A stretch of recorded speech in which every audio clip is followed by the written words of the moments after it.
You were lying in your bed. The dull whirring of your air conditioner is the only thing separating you from total silence.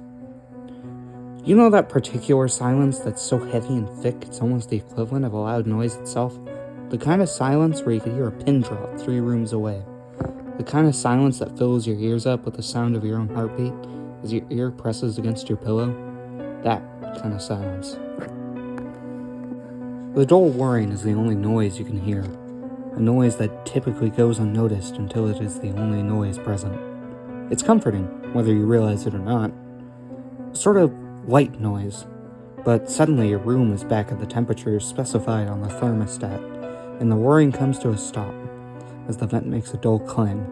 To your misfortune, you are not yet asleep, and the silence sets in. You should be comforted by the knowledge that you could hear anything and everything in your surroundings, making up for the lack of vision provided by the darkness. But you aren't. It's this very environment that sets you on edge, causes your heart to beat a bit faster, makes your body tense without explanation, and makes you aware when you are not alone. But you are alone, right? You've been laying there with your eyes closed for almost 15 minutes now, and you made sure everything was normal in your room before you turned off the light. You're a smart one. All those Facebook quizzes you took have just reinforced what you already know. If you were in a horror movie, you'd survive till the end. You've even made a carefully laid out plan of what you would do in any of those situations you've read about in creepypastas. But that stuff is just nonsense anyway, right? You aren't scared, or at least, that's what you keep telling yourself. But wait, what was that? You just heard the rustling of fabric? You didn't shift in your bed or make any movement. Did you make that noise? No, you couldn't have. You're paralyzed in your bed with an unease that was not present until these very moments. You must have just imagined it. You must have. You roll over to face the wall, out of sight, out of mind. There's nothing in the room with you. It will just have to accept that you are much too tired to deal with it at the moment. You're still stricken with uneasiness as you hear rustling again. This time the rustling is covered by a soft thud on the ground. Your heart seizes in your chest. Did you really just hear that? No. You've gotten yourself worked out over nothing. You should really stop playing those survival horror games so late at night. It's messing with your brain. You're a rational person, so stop acting so childish and just fall asleep already.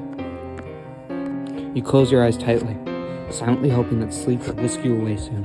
You're practically begging for the safety of the non-existent dream world of your own creation. You're running away in a sense, but there's nothing there, right? You're just tired, I know. As your eyes are clenched tightly shut, you become aware that no matter how much you want to, you can no longer move your arms or legs. Come on now, are you really letting this get to you? What are you, 12 years old? Suck it up and fall asleep already. Now, more tense than ever, that unnerving sound echoes across the room again. The rustling of fabric, followed by the soft thud on the ground.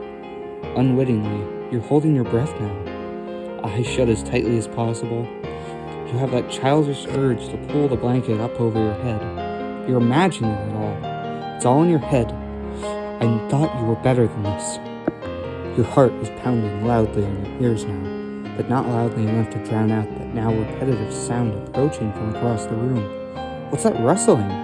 Maybe you left some paper on the ground? That has to be it. And that thumping?